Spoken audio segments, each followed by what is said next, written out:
ESPN revealed the brackets and matchups for 6 key MTEs this holiday season. We're going to predict our winners and discuss the biggest storylines on today's Locked On College Basketball. You are Locked On College Basketball, part of the Locked On Podcast Network. Your team every day.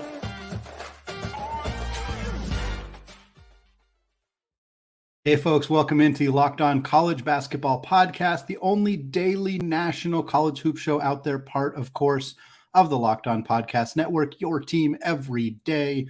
I am your host, Andy Patton. I want to thank all of you for making Locked On College Basketball your first listen or your first watch of the day. And of course, shout out to those everyday listeners who are checking us out on YouTube. Today's episode of Locked On College Basketball is brought to you by Birddogs. Go to birddogs.com/lockedoncollege or enter the promo code LOCKEDONCollege for a free white tech hat with any purchase. You won't want to take your bird dogs off, we promise.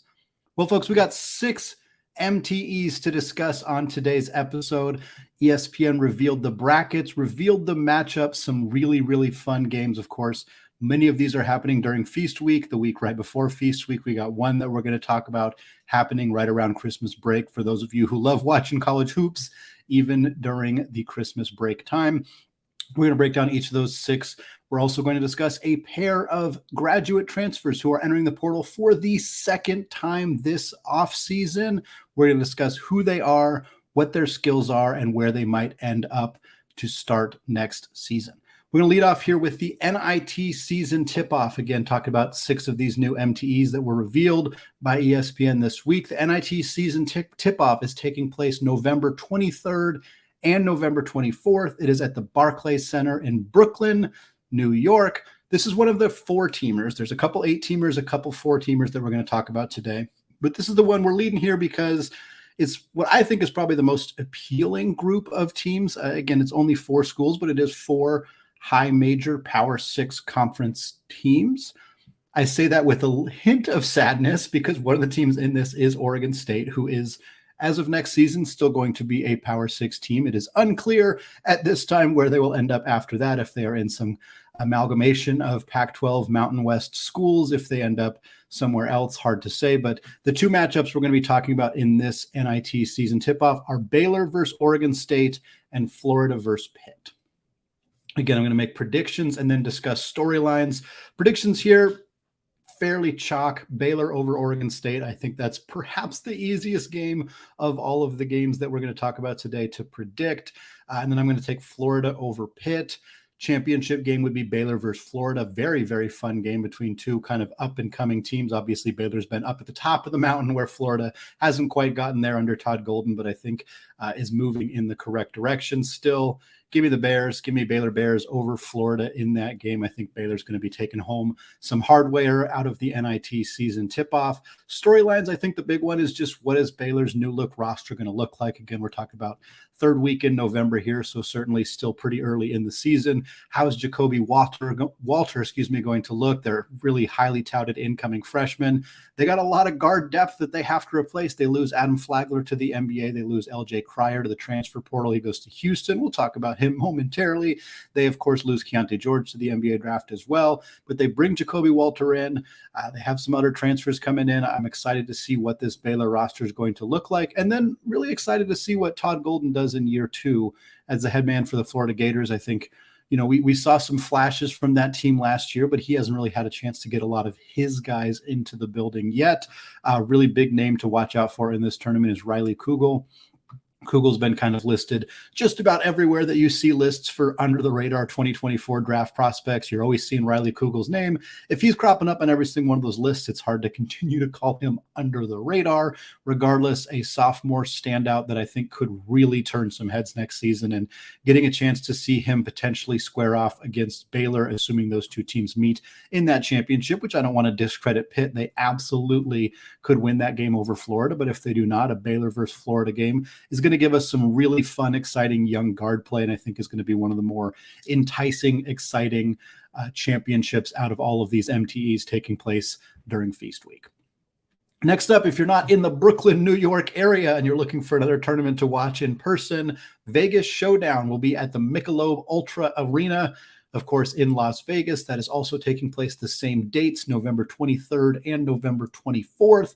Another 4-team tournament with the first matchup being NC State versus Vanderbilt. Fun matchup of some Power 5 conference teams there, followed by BYU versus Arizona State, which is an odd one as it looks like a Big 12 versus Big 12 matchup. Of course, BYU will actually be in the Big 12 this next season. Arizona State will still be competing in the Pac-12 for now, but that is a preview of what will eventually be a conference matchup going forward. Admittedly, not the most exciting conference matchup that the Big 12 is going to have starting in 2024, but a decent conference matchup as well. Give me NC State over Jerry Stackhouse's Vanderbilt team, and give me Arizona State over BYU. That'll be an interesting matchup of two teams that have lost a fair amount of talent from their rosters, but I think I'm going to lean Arizona State right now. So you get NC State over NC State and Arizona State facing each other in that championship. Kind of gave it away there, but I am going to take NC State to be taking home some hardware there. Storylines for me, of course, we already touched on the Big 12 battle between BYU and Arizona State, a preview of a future conference matchup. I think at large, just seeing how BYU is competing at that time in the season will give us a good sense of what they might look like as they get into conference play.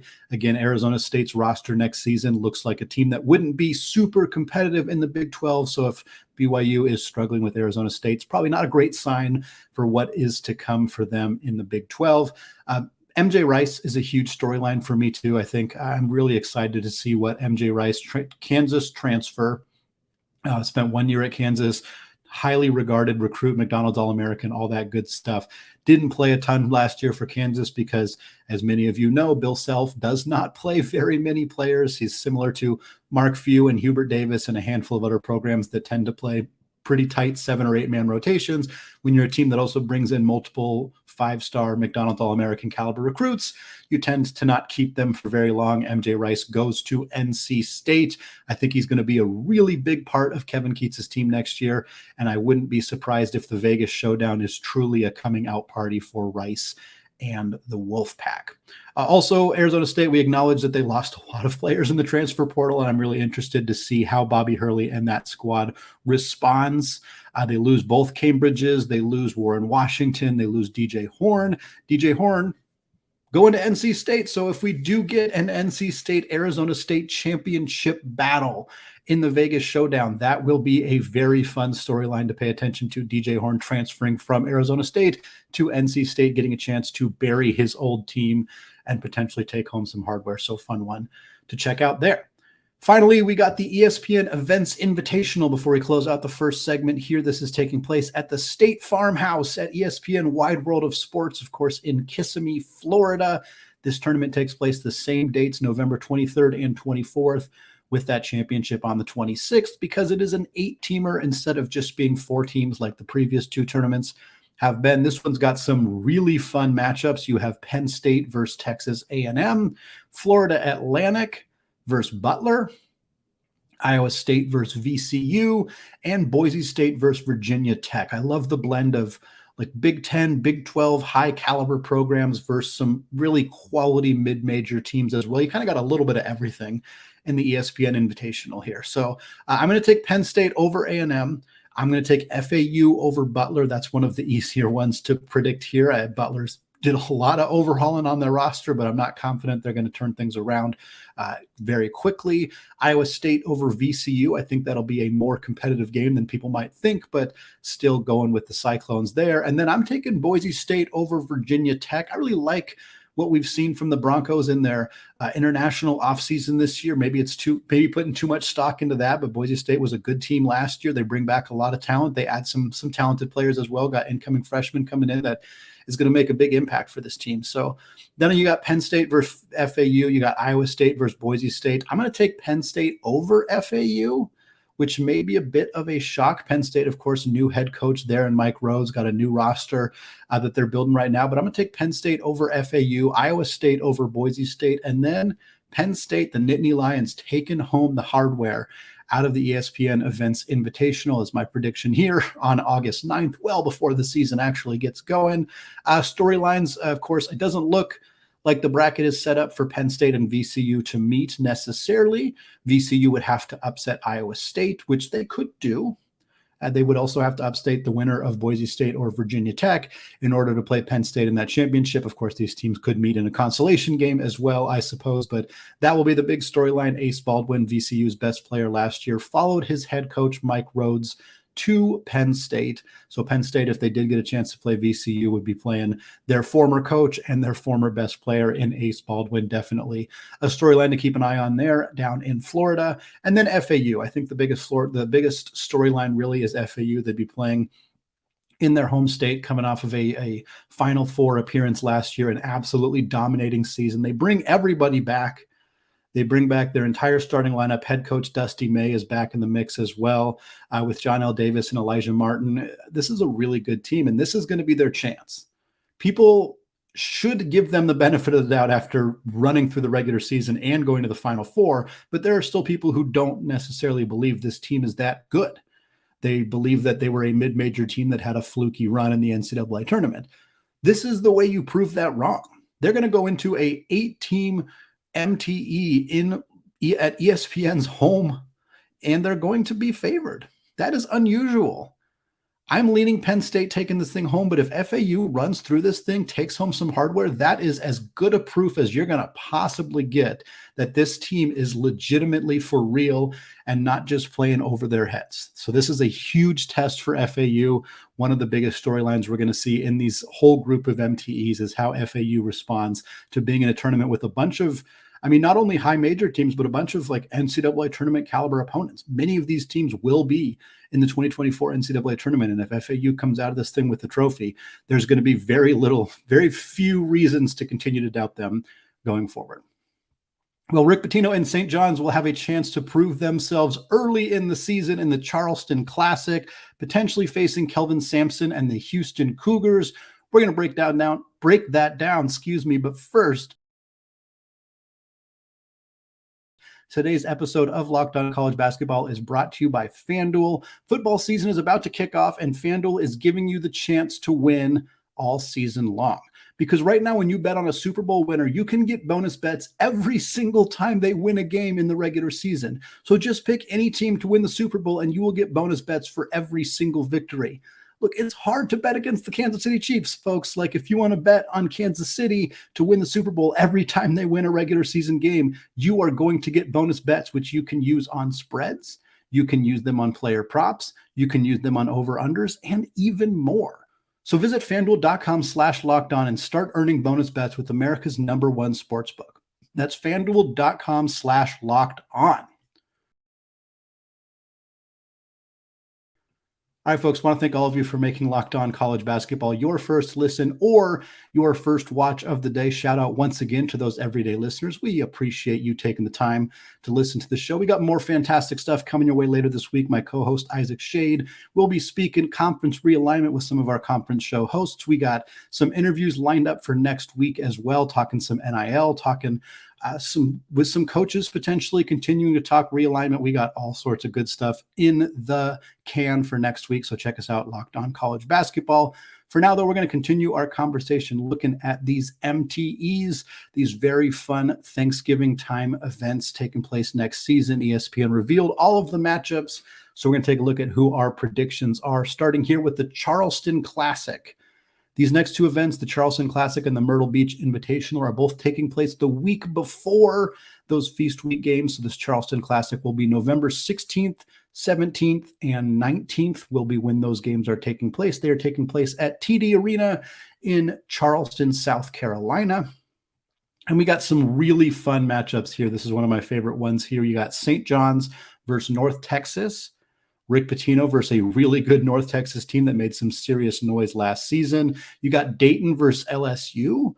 Really fun A10 matchup or A10 game for Dayton against a struggling but still fun to watch LSU team that I think made some serious improvements this offseason. You got Houston versus Towson, and then you got Utah versus Wake Forest.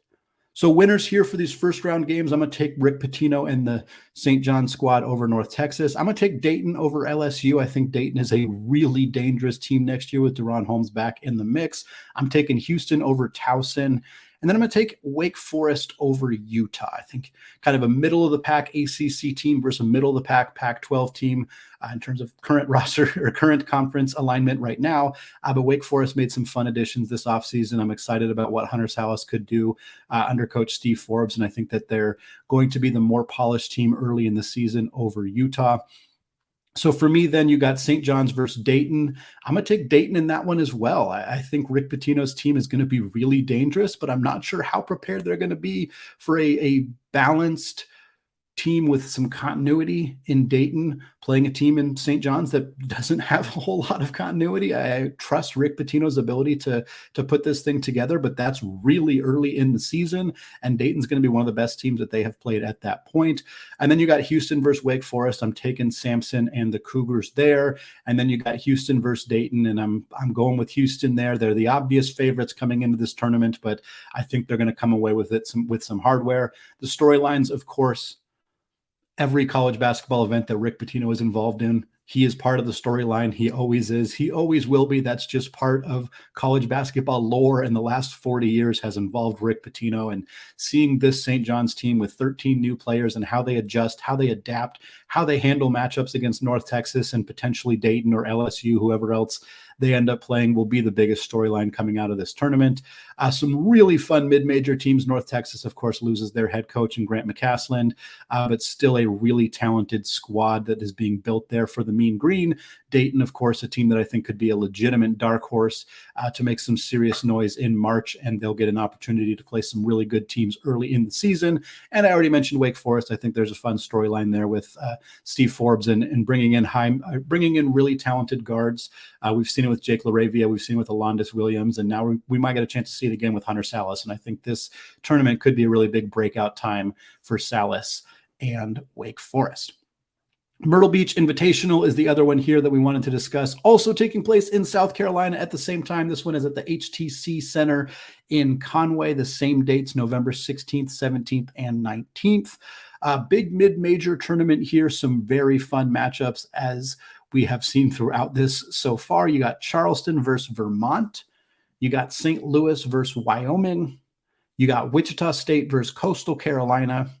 And then you got Furman versus Liberty, all taking place here in the Myrtle Beach Invitational. My prediction, I got Charleston over Vermont, St. Louis over Wyoming, Wichita State over Coastal Carolina, and then Furman over Liberty. Sets up semifinals of Charleston versus St. Louis and Wichita State versus Furman. And I'm going to take maybe what you wouldn't expect out of these two. I'm going to take St. Louis pulling off the upset over Charleston, even in South Carolina. And then I'm going to take Wichita State over Furman, setting up a championship between St. Louis Billikens and the Shockers of Wichita State. Give me St. Louis taking home the hardware out of the Myrtle Beach Invitational.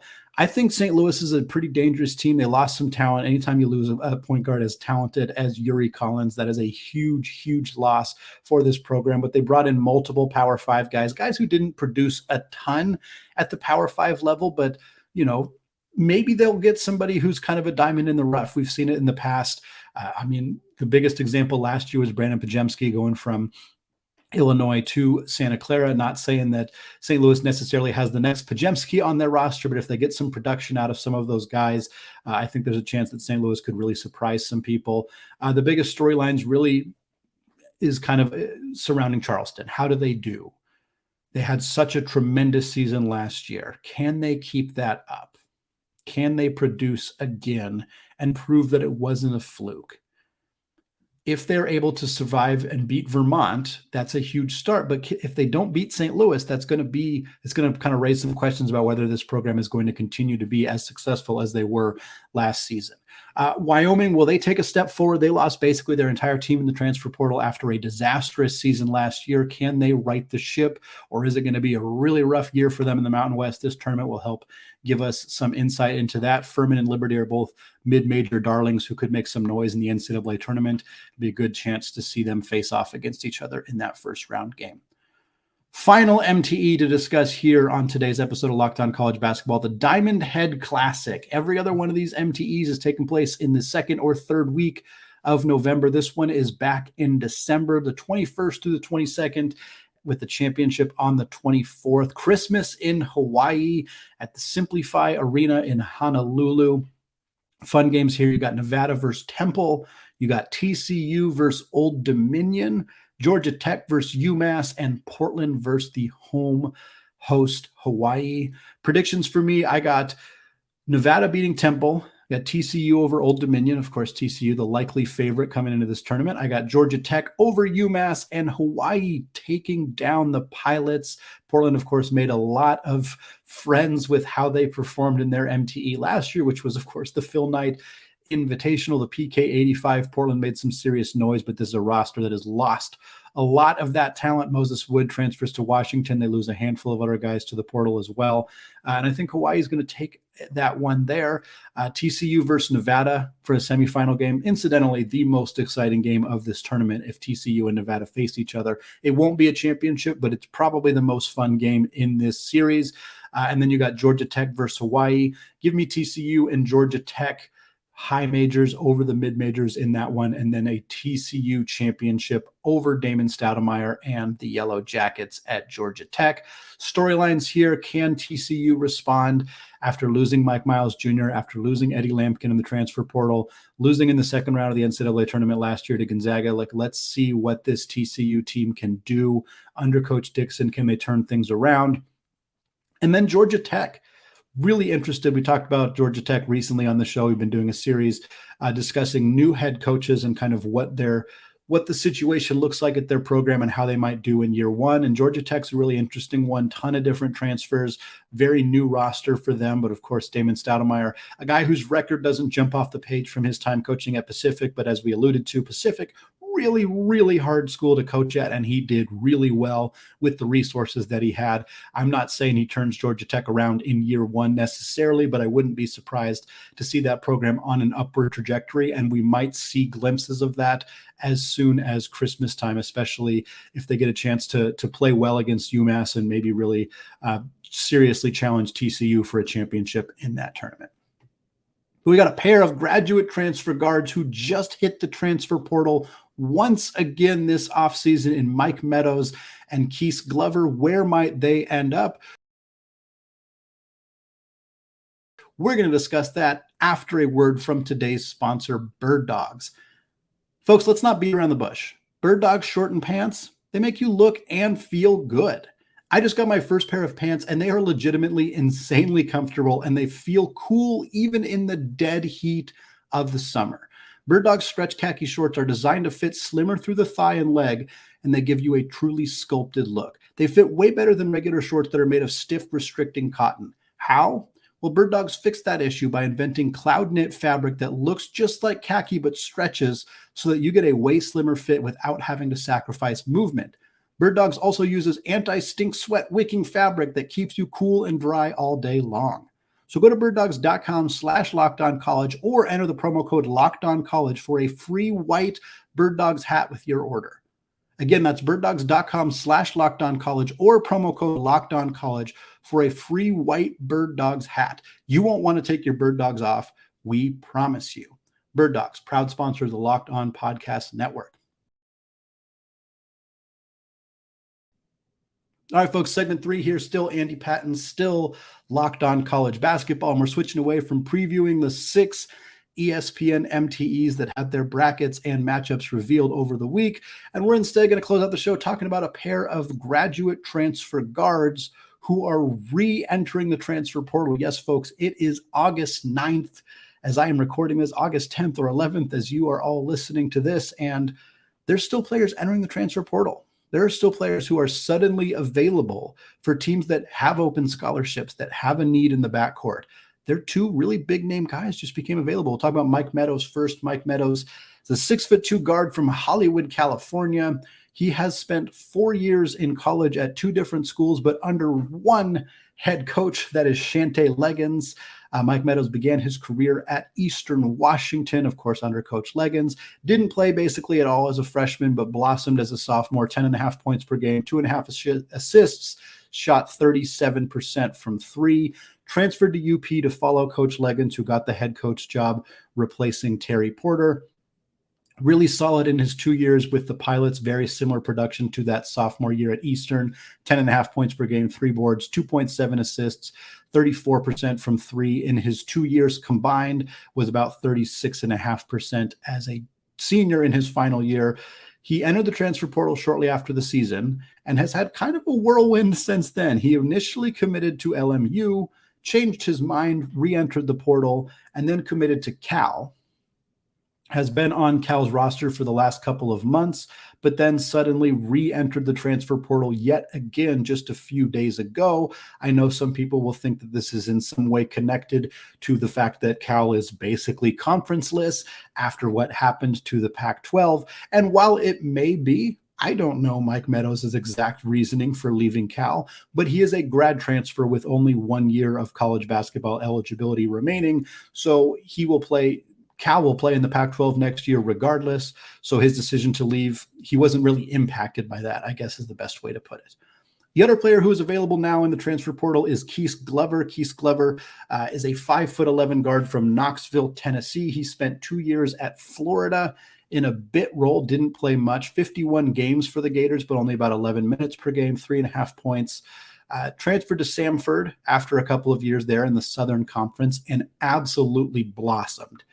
The kind of transfer that we've talked about with like a Pajemski and other players who have transferred down to a lower level and just completely starred at their new place.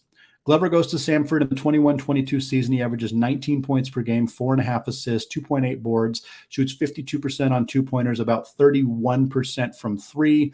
And then in his senior season this last year, 22-23, he only played 19 games due to injuries. His minutes per game dropped from about 32 to about 25. And with that came a production drop as well. He's about 15 points per game, 2 assists, 2.5 boards. But he did shoot 38% from 3. And I think that's key when looking at Glover as a potential addition right now, a guy who lit it up from beyond the arc. He didn't do that at Florida. He didn't do it in his first season at Samford. So a team who is signing him right now is banking on that 38% that we saw from him last year sticking, because if it doesn't, it makes him a lot less valuable, especially as a guy who's only 5'11". Glover initially committed to BYU, of course, joining the Big 12 next year, but then it is being reported that he is going to enter the portal. I should clarify very quickly, it is not 100% certain that he is in the transfer portal, but it sounds like that is the direction that Glover is planning to go. Now, in terms of teams that might need another guard, there are a handful of them. The first one that pops up is Gonzaga. Gonzaga, of course, has some connection to both these players, having faced Mike Meadows for the past 2 seasons while he was at Portland. Of course, Glover choosing to go to the BYU, where he is not in the WCC anymore, but it would have been an opponent that just missed Gonzaga, I guess the best way to put it. Regardless, Gonzaga needs a third guard. Ryan Nembhard's going to run the point guard, and he's going to play 35 minutes a night, and he's going to be awesome. Nolan Hickman was the point guard last year. He's going to shift to more of an off-ball role, kind of starting at the 2. Outside of that, the depth in the guard room for Gonzaga is a bit limited. They have Dusty Stromer, top 50 prospect, coming in out of the class of 2023. How much will Mark Few play a true freshman in year 1? He hasn't historically done it all that much. They also have Steele Venters, a transfer they landed from Eastern Washington. Venters is more of a 3, not as much of an actual guard. So finding a third guard, and they've been active. They were in on Paul Mulcahy before he went to Washington. They were in on Joe Toussaint before he went to Texas Tech. They were in on Jeremiah Williams before he went to Rutgers. They were in on Jose Perez before he decided to stay at West Virginia. So now could they be in on Mike Meadows, a guy they've seen a bunch of lately, a 6'2" guard who's consistently shot over 35% from 3? Wouldn't shock me. Would Meadows want to go from a mid-level team in the WCC to the very best team in the WCC? Probably, but he might get some attention from other places. Glover could be a fit for Gonzaga as well if they wanted to, but again, his size might be a limiting factor there. A couple other teams that are in need of some veteran experience in the backcourt. Pitt stands up. They don't have a lot of shooting, so whichever of these players they felt more comfortable as a spot-up shooter for them in an off-ball role, I think could make some sense. St. Louis, we talked about St. Louis earlier in the show. They could use some veteran experience, and they were connected to Mike Meadows before he went to LMU/Cal. So it wouldn't be surprising to see them once again re-engage in conversations with Meadows. UNLV, has a very deep, very experienced team, but their point guard is Didon Thomas, who's a 2024 reclass. So very, very young at the point guard position. Could they add somebody like Glover or Meadows to give them a more experienced team heading into next season? New Mexico State always comes up on these lists because their entire team hit the transfer portal after a disastrous season last year. They got cut short in February because of significant hazing allegations and a coach that really didn't seem to have any control over his program.